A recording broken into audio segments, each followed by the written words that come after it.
ಕನಕ ಕನಕ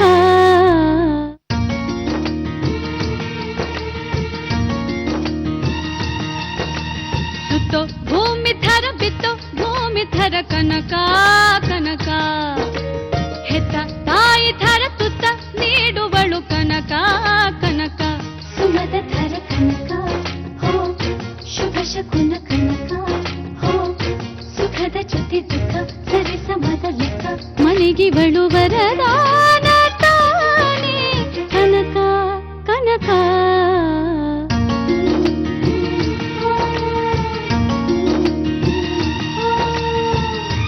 ಈ ದೇವಗಂಗೆ ಎಲ್ಲಿದ್ದರಲ್ಲಿ ಶುಭ ನಡೆಯುವುದಂತೆ ಆ ನಿಮಿಷದಲ್ಲಿ ನಾವು ನೆನೆಯುವುದೇ ಒಂದು ವಿಧಿ ನಡೆಸುವುದೇ ಒಂದು ಈ ಯೋಗ ಯೋಗಗಳ ಪಲ್ಲಟವೇ ಇನ್ನೊಂದು ವಿಧಿ ಚೆಲ್ಲಾಡಿದ ಕೆಂಡದ ನಡುವೆ ಕರಳೋ ಕುಸುಮ ಕನಕಾಂಗಿ ಚುಕ್ಕಿ ತಾರೆಗಳ ಪಕ್ಕ ಆದವಳು ಕನಕ ಕನಕ ಹಕ್ಕಿ ಹಿಂಡುಗಳ ಪಕ್ಕ ಸ್ನೇಹಿತೆಯು ಕನಕ ಕನಕ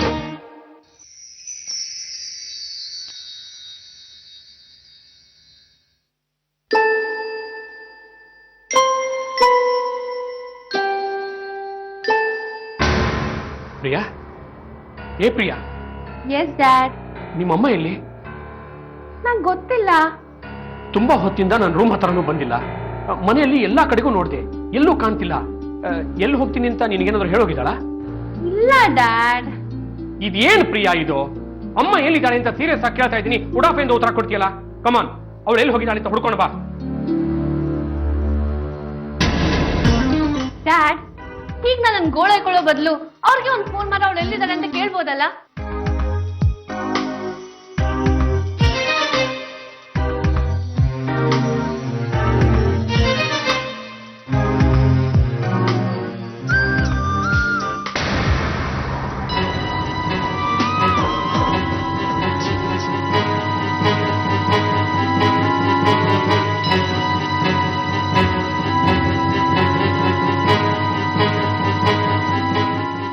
ಅಯ್ಯೋ,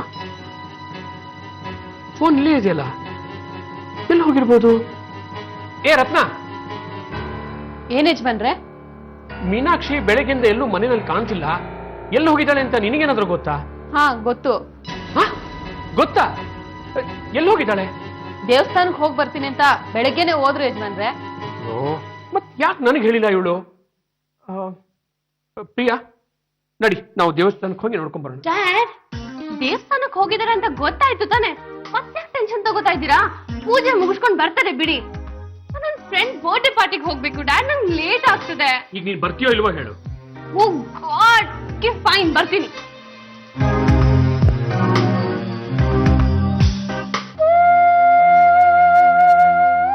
ದೇವ್ರೆ, ನಿನ್ ಕಲ್ಲು, ನಿನ್ ಮನಸ್ಸು ಕಲ್ಲು. ಈ ಕಲ್ಲಿಗೆ ಭಗವಂತ, ಜಗದೀಶ್ವರ, ಪರಮಾತ್ಮ ಅಂತ ಏನೇನೋ ಹೆಸರಿಟ್ಟು ನೀನೇ ಎಲ್ಲ ಅಂತ ನಂಬ್ತೀವಿ. ನಿನ್ ದಯೆ ಕರುಣೆ ನಮ್ಮ ಮೇಲಿರ್ಲಿ ತಂದೆ ಅಂತ ನಿನ್ ಮುಂದೆ ಕೈ ಮುಗ್ದು ಬೇಡ್ಕೋತೀವಿ. ನಮ್ ಕಷ್ಟಗಳನ್ನ ದೂರ ಮಾಡುವಂತ ನಿನ್ ಮುಂದೆ ಅಡ್ಡು ಬೀಳ್ತೀವಿ. ಆದ್ರೆ ನೀನು ದೇಹಿ ಅಂತ ಅಡ್ಬಿದ್ದವ್ರ ತಲೆ ಮೇಲೆ ಕೈ ಇಟ್ಟು ನಿಮ್ ಕಷ್ಟಗಳು ದೂರ ಆಗ್ಲಿ ಅಂತ ಆಶೀರ್ವಾದ ಮಾಡೋದ್ರ ಬದಲು ಚಪ್ಪಡಿ ಎಳ್ದು ತಮಾಷೆ ನೋಡ್ತೀಯಲ್ಲ, ಇದು ಸರಿನಾ? ನನ್ ಗಂಡನ ಕೈಲಿ ಎಂಥ ಪಾಪ ಮಾಡಿಸ್ಬಿಟ್ಟೆ. ನನ್ ಕಂದನ ಅನ್ಯಾಯವಾಗಿ ತಾಯಿಯಿಂದ ದೂರ ಮಾಡಿಸ್ಬಿಟ್ಟಿಯಲ್ಲ. ಈ ದುಃಖನ ನಾನು ಹೇಗ್ ತಡ್ಕೊಂಡಿದ್ದೇವೆ? ಇಷ್ಟು ವರ್ಷ ನನಗ್ ಮಕ್ಕಳಿಲ್ಲ ಅಂತ ತಿಳ್ಕೊಂಡು ಆ ದುಃಖನ ನುಂಗ್ಕೊಂಡು ನಾನು ಹೇಗೋ ಸಮಾಧಾನವಾಗಿದ್ಬಿಟ್ಟೆ. ಆದ್ರೆ ಈಗ ನನಗ್ ಸತ್ಯನ ಗೊತ್ತುಪಡಿಸಿ ನನ್ನ ಮಗಳು ಇನ್ನೂ ಜೀವಂತವಾಗಿದೆ ಅನ್ನೋ ನಿಜಾನ ನನಗೆ ತಿಳಿಸ್ಕೊಟ್ಟು ನನ್ ಪ್ರತಿ ಕ್ಷಣ ಸಾಯೋ ಹಾಗೆ ಮಾಡ್ಬಿಟ್ಟಿಯಲ್ಲ ದೇವ್ರೆ. ನಾ ನಾನೀಗ ಏನ್ ಮಾಡ್ಲಿ? ನನ್ ಕಂದನ್ನ ನಾನು ಎಲ್ಲಂತ ಹುಡುಕ್ಲಿ? ಅವಳು ಎಲ್ಲಿದ್ದಾಳೆ ಅಂತ ಗೊತ್ತಿಲ್ಲ, ಹೇಗಿದ್ದಾಳೆ ಅಂತ ಗೊತ್ತಿಲ್ಲ. ಆದ್ರೂ ಅವಳನ್ನ ನೋಡ್ಬೇಕು ಅಂತ ಅನ್ಸ್ತಾ ಇದೆ. ಅವಳ ಜೊತೆ ತಾಯಿ ಪ್ರೀತಿನ ಹಂಚ್ಕೋಬೇಕು ಅಂತ ಅನ್ಸ್ತಾ ಇದೆ. ದೇವ್ರೆ, ನನಗ್ ನನ್ ಮಗಳನ್ನ ತೋರ್ಸಪ್ಪ, ನನಗ್ ನನ್ ಮಗಳನ್ನ ಭೇಟಿ ಮಾಡ್ಸಪ್ಪ.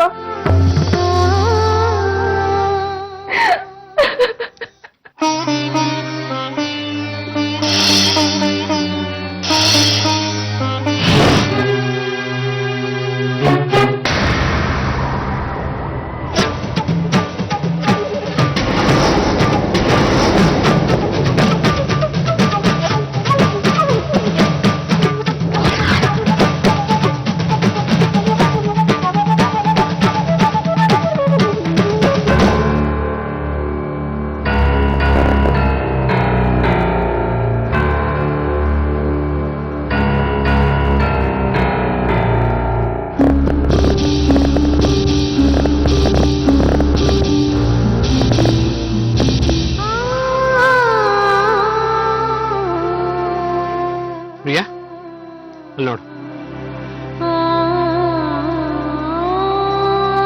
ಮೀನಾಕ್ಷಿ, ಏನಿದು?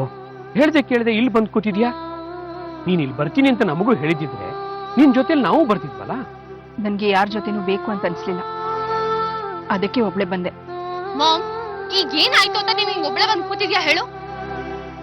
ಮೊದ್ಲೇ ಡ್ಯಾಡ್ ಹುಷಾರಿಲ್ಲ, ಅವ್ರಿಗೆ ಆನೋ ಸಾಲ್ದು ಅಂತ ನೀನ್ ಈ ರೀತಿ ಎಲ್ಲ ಮಾಡಿ ಟಾರ್ಚರ್ ಕೊಡ್ತಾ ಇದ್ಯಾ? ನೋಡು, ನಿನ್ಗದೇನಾಯ್ತು ಅನ್ನೋ ಗಾಬ್ರಿಲಿ ನಾನು ನನ್ನ ಫ್ರೆಂಡ್ ಮನೆಗೆ ಪಾರ್ಟಿಗೆ ಹೋಗ್ಬೇಕಾಗಿತ್ತು. ಅದನ್ನ ಕ್ಯಾನ್ಸಲ್ ಮಾಡ್ಕೊಂಡ್ ಬಂದೆ, ಗೊತ್ತಾ? ಸಿ ಮಾಮ್, ಇನ್ನೊಂದ್ಸತಿ ಈತ ಹೇಳ್ದೆ ಕೇಳ್ದೆ ಮನೆಯಿಂದ ಹೊರಗ್ ಬಂದು ಎಲ್ಲೂ ಟೈಮ್ ವೇಸ್ಟ್ ಮಾಡ್ಬೇಡ. ನೇರವಾಗಿ ಹೇಳಕ್ ಆಗದೆ ಇದ್ರು ಅಟ್ಲೀಸ್ಟ್ ಒಂದ್ ಫೋನ್ ಕಾಲ್ ಮಾಡಿ ಹೇಳು. ಅದರಿಂದ ನನ್ಗೂ ಡ್ಯಾಡ್ಗೂ ನಿನ್ ಬಗ್ಗೆ ಟೆನ್ಷನ್ ತಗೊಳಕ್ ತಪ್ಪತ್ತೆ. ಡ್ಯಾಡ್, ನಾನು ಹೇಳಷ್ಟ್ ಹೇಳಿದೀನಿ, ಅದ್ ನೀವೇನ್ ಹೇಳ್ತಿರೋ ಹೇಳಿ ಅವ್ರನ್ನ ಕರ್ಕೊಂಡ್ ಬನ್ನಿ. ನಾನು ನನ್ನ ಫ್ರೆಂಡ್ಸ್ಗೆಲ್ಲ ಪಾರ್ಟಿಗೆ ಬರ್ತೀನಿ ಅಂತ ಹೇಳಿದ್ದೆ, ಆದ್ರೆ ಈಗ ಫೋನ್ ಮಾಡಿ ಅಲ್ ಬಿ ಲೇಟ್ ಅಂತ ಹೇಳ್ಬರ್ತೀನಿ.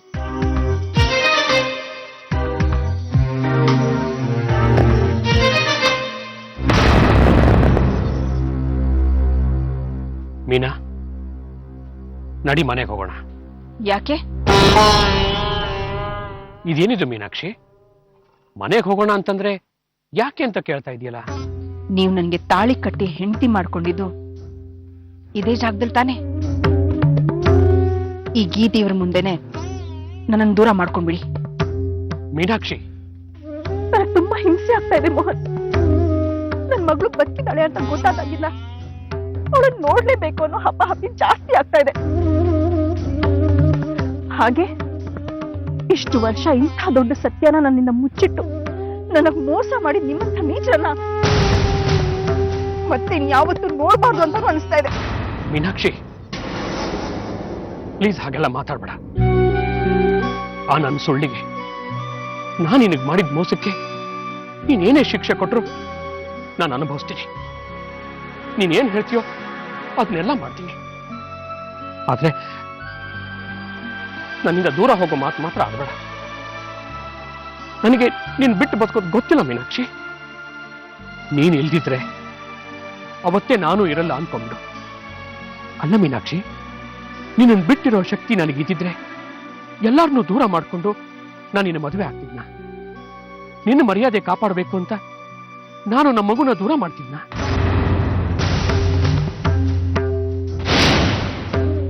ಮಧ್ಯದ ಬೆರಳನ್ನ ಕಾಪಾಡಕ್ಕೋಸ್ಕರ ಹೆಬ್ಬೆರಳನ್ನ ಕಳ್ಕೊತೀನಿ ಅನ್ನೋದು ಮೂರ್ಖತನ ಮೋಹನ್. ಸಾಧ್ಯ ಆದ್ರೆ ಎರಡನ್ನು ಕಾಪಾಡ್ಕೋಬೇಕು, ಇಲ್ಲ ಅಂದ್ರೆ ಎರಡನ್ನು ಕಳ್ಕೋಬೇಕು ಅಂತೀಯ? ಅದು ನನ್ನಿಂದ ಸಾಧ್ಯ ಇಲ್ಲ ಮೀನಾಕ್ಷಿ. ನಾನು ಯಾರನ್ನ ಬೇಕಾದ್ರೂ ಕಳ್ಕೊತೀನಿ, ಆದ್ರೆ ನಿನ್ನನ್ನಲ್ಲ. ಈಗ ನಾನಿರೋ ಸ್ಥಿತಿಲಿ ನಾನು ಯಾರನ್ನ ಬೇಕಾದ್ರೂ ಕಳ್ಕೊತೀನಿ, ಆದ್ರೆ ನನ್ ಮಗಳನ್ನಲ್ಲ. ಕಳ್ಕೊಳ್ದೆ ಇರೋದಕ್ಕೆ ಅವಳೇ ಇಲ್ವಲ್ಲ ಮೀನಾಕ್ಷಿ? ಸಿಕ್ತು ಅನ್ನೋಷ್ಟರಲ್ಲಿ ನನ್ ಮಗಳನ್ನ ಕಳ್ದಿರೋ ನೀವು ಇನ್ನು ಗಟ್ಮುಟ್ಟಾಗಿ ಇದೀರಲ್ಲ ಮೋಹನ್. ಆ ಪಾಪಕ್ಕೆ ಪ್ರಾಯಶ್ಚಿತ ಆಗ್ಬೇಕು ಅನ್ನೋದು ನಿಮ್ಗಿದ್ರೆ ನನ್ ಮಗಳನ್ನ ಹುಡುಕೊಡಿ, ಅವಳನ್ನ ತಂದು ನನ್ ಮುಂದೆ ನಿಲ್ಲಿಸಿ, ಆಗ ನಾನು ನಿಮ್ಮನ್ನು ಒಪ್ಕೋತೀನಿ.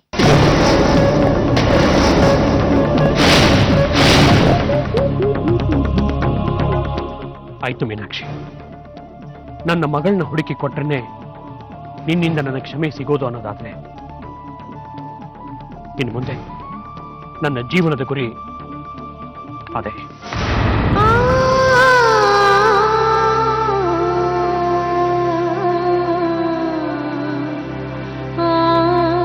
ಇವತ್ತಿನಿಂದ ನನ್ನ ಆಸ್ತಿ ಕೊನೆ ಪೈಸೆ ಇರೋವರೆಗೂ ನನ್ನ ಮಗಳನ್ನ ಹುಡುಕ್ತೀನಿ.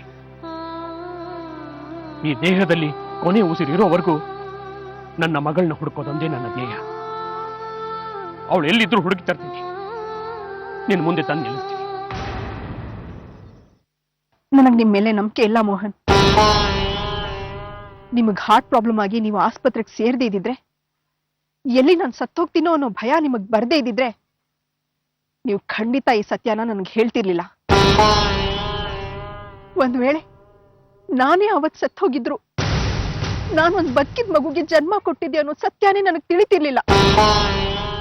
ಅಂಥದ್ರಲ್ಲಿ ಯಾವುದೋ ಉದ್ವೇಗದಲ್ಲೋ ಆವೇಶದಲ್ಲೋ ನೀವು ಆಡ್ತಿರೋ ಈ ಮಾತನ್ನ ನಾನು ಹೇಗ್ ನಂಬ್ಲಿ? ಇಲ್ಲ ಮೀನಾಕ್ಷಿ, ಇಲ್ಲ. ನನ್ನನ್ನು ನಂಬು. ನನ್ನ ಹೆತ್ತೋರ್ ಮೇಲೆ ಆಣೆ, ನಾನು ಹೇಳ್ತಿರೋ ಸತ್ಯ. ಹಾಗಾದ್ರೆ ನಾನು ಆಡಿದ ಮಾತಿನ ರೀತಿನೇ ನಡ್ಕೋತೀನಿ ಅಂತ ನನಗೆ ಪ್ರಮಾಣ ಮಾಡಿ.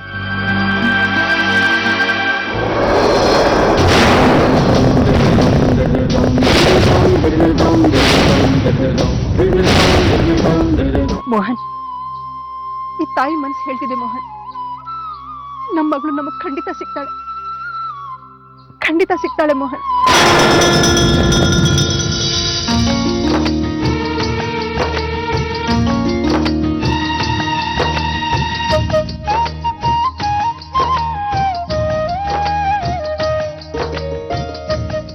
ಮೀನಾಕ್ಷಿ, ಇಷ್ಟು ಭರವಸೆ ಕೊಟ್ಟಾಯ್ತಲ್ಲ, ನಡಿ ಮನೆಗೆ. ಬರ್ತೀನಿ. ಆದ್ರೆ ಅದಕ್ಕೆ ಮುಂಚೆ ಈ ಪ್ರಮಾಣನ ನೆರವೇರಿಸೋ ಶಕ್ತಿ ನಿಮಗ್ ಕೊಡ್ಲಿ ಅಂತ ಆ ದೇವ್ರ ಹತ್ರ ಬೇಡ್ಕೋತೀನಿ. ಹಾಗೆ ಆಗ್ಲಿ. ಸರಿ, ಬಾ ಹೋಗೋಣ. ಡ್ಯಾಡ್, ಮಾಮ್, ಹೊರಡೋಣವಾ? ಹಾ, ಹೋಗೋಣ. ಹಾಗೆ ಹೋಗ್ತಾ ದೇವಸ್ಥಾನದಲ್ಲಿ ಅರ್ಚನೆ ಮಾಡ್ಕೊಂಡು ಓಕೆ, ಬಟ್ ಬೇಗ ಬಾ.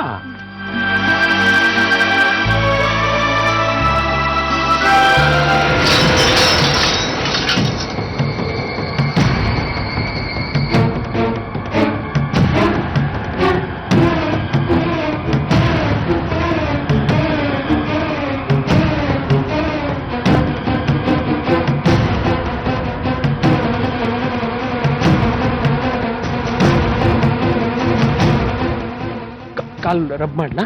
ಏನು ಬೇಡ, ಸರಿ ಇದೆ, ಪರವಾಗಿಲ್ಲ. ಆಂಟಿ ತಗೊಳ್ಳಿ. ನಿಮ್ಗೇನು ಆಗಿಲ್ಲ ತಾನೆ? ಬರ್ತೀನಿ. ಒಂದ್ ನಿಮಿಷ ನಿಂತ್ಕೊಳ್ಳಮ್ಮ. ಬಾಯ್ಲಿ. ಏನ್ ಆಂಟಿ? ಏನ್ ನಿನ್ ಹೆಸರು? ಕನಕ. ತುಂಬಾ ಚೆನ್ನಾಗಿದೆ.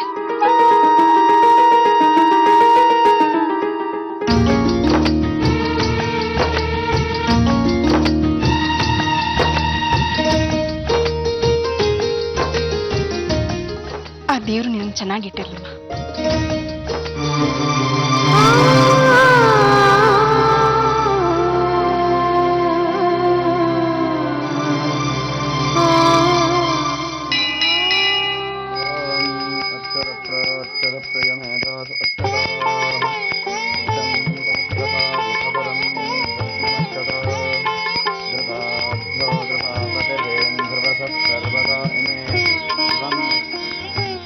ದೇವ್ರೆ, ಆದಷ್ಟು ಬೇಗ ನನ್ನ ಮಗಳು ನನಗೆ ಸಿಗೋ ಹಾಗೆ ಮಾಡಪ್ಪ.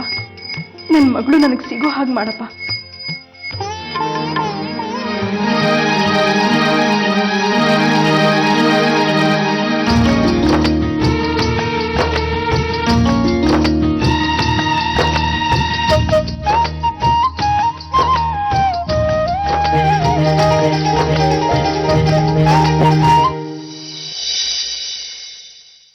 ಈಗ ಹೇಳಿ ಸರ್, ನಿಮ್ಮ ಆರೋಗ್ಯ ಹೇಗಿದೆ?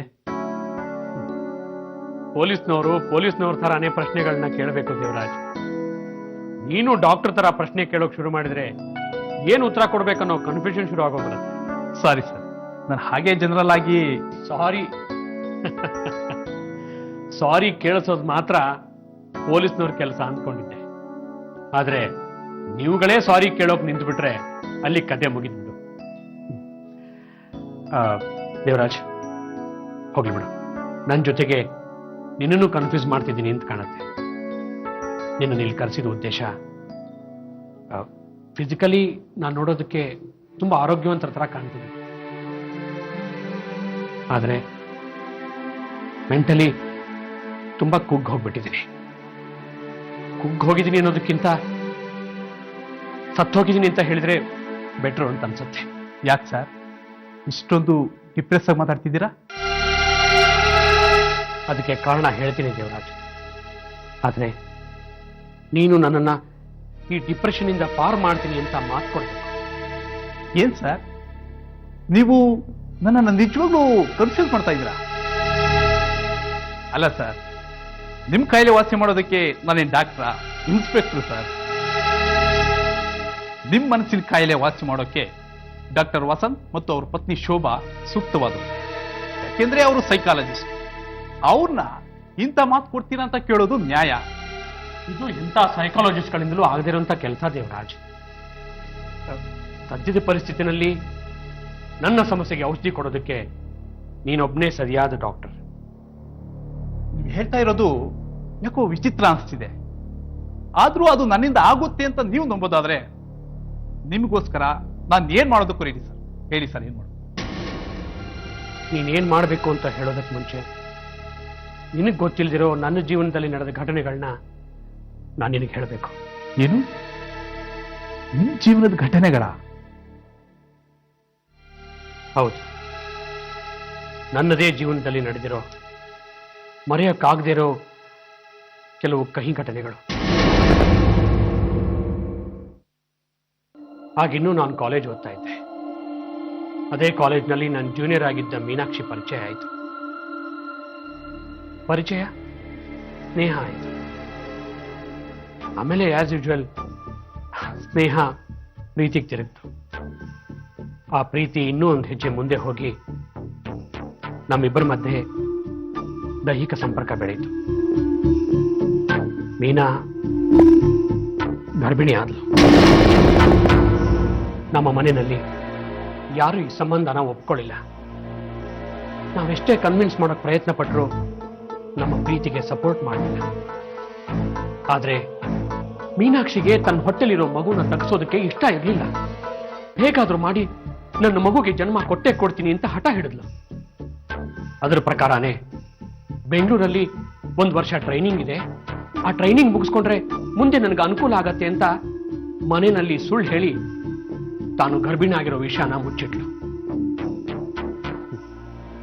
9 ತಿಂಗಳು ಹತ್ತಿರದವ್ರ ಕಣ್ ತಪ್ಪಿಸಿ ಒಂದು ದಿನ ಹಾಸ್ಪಿಟ್ಲಿಗೆ ಬಂದು ಅಡ್ಮಿಟ್ ಆದ್ಲು. ಅದೇ ದಿನಾನೇ ಒಂದು ಹೆಣ್ಣು ಮಗುಗೆ ಜನ್ಮನೂ ಕೊಟ್ಲು. ಮಗುಗೆ ಜನ್ಮ ಕೊಟ್ರು. ಆಮೇಲೆ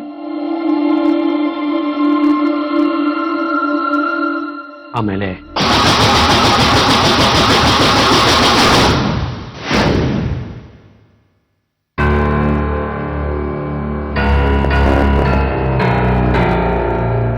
ಸಿಸ್ಟರ್, ಆ ಪೇಷಂಟ್ ಕಡೆಯವ್ರಿಗೆ ಹೇಳ್ಬಿಡಿ, ನನಗೊಂದು ಪ್ರೋಗ್ರಾಮ್ ಇದೆ, ಮುಗಿಸ್ಕೊಂಡ್ಬರ್ತೀನಿ.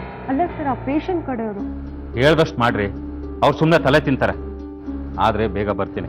ಯಾರಾದರೂ ಕೇಳಿದ್ರೆ ಎಮರ್ಜೆನ್ಸಿ ಕೇಸ್ ಅಟೆಂಡ್ ಮಾಡಕ್ಕೆ ಹೋಗಿದ್ದಾರೆ ಅಂತ ಹೇಳಿ. ಡಾಕ್ಟರ್. ನೀವೇನ್ರಿ ಪೇಷಂಟ್ ಕಡೆಯವರು? ಹೌದು ಡಾಕ್ಟರ್. ನೋಡಿ, ನಿಮಗೆ ಹೆಣ್ಮಗು ಆಗಿದೆ. ತಾಯಿ ಮಗು ಇಬ್ರು ಆರೋಗ್ಯವಾಗಿದ್ದಾರೆ. ಹೋಗಿ ನೋಡಿ. Doctor, doctor. ಸರ್, ಹೆಣ್ಮಗು ಆಗಿದೆ. ನಮ್ಗೇನಾದ್ರೂ ಖುಷಿಗೆ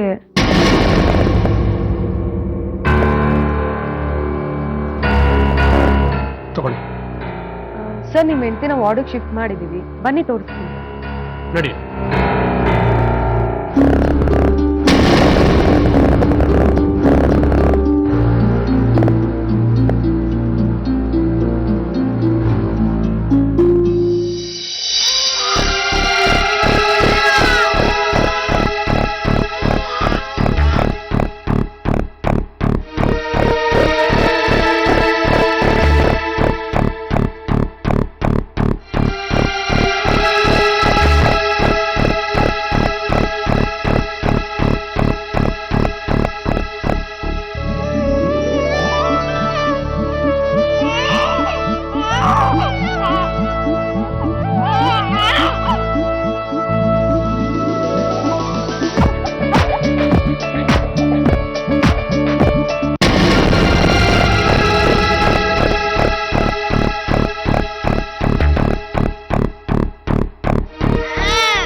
ಮೀನಾಕ್ಷಿ ಮಗುನ್ ನೋಡಿದ್ಲಾ? ಇಲ್ಲ ಸರ್, ಅವ್ರಿಗಿನ್ನೂ ಪ್ರಜ್ಞೆನೇ ಬಂದಿಲ್ಲ. ಸಿಸ್ಟರ್, ನಿಮ್ಮಿಂದ ಒಂದು ಉಪಕಾರ ಆಗ್ಬೇಕಲ್ಲ? ಏನಂತ ಹೇಳಿ ಸರ್, ಖಂಡಿತ ಮಾಡೋಣ.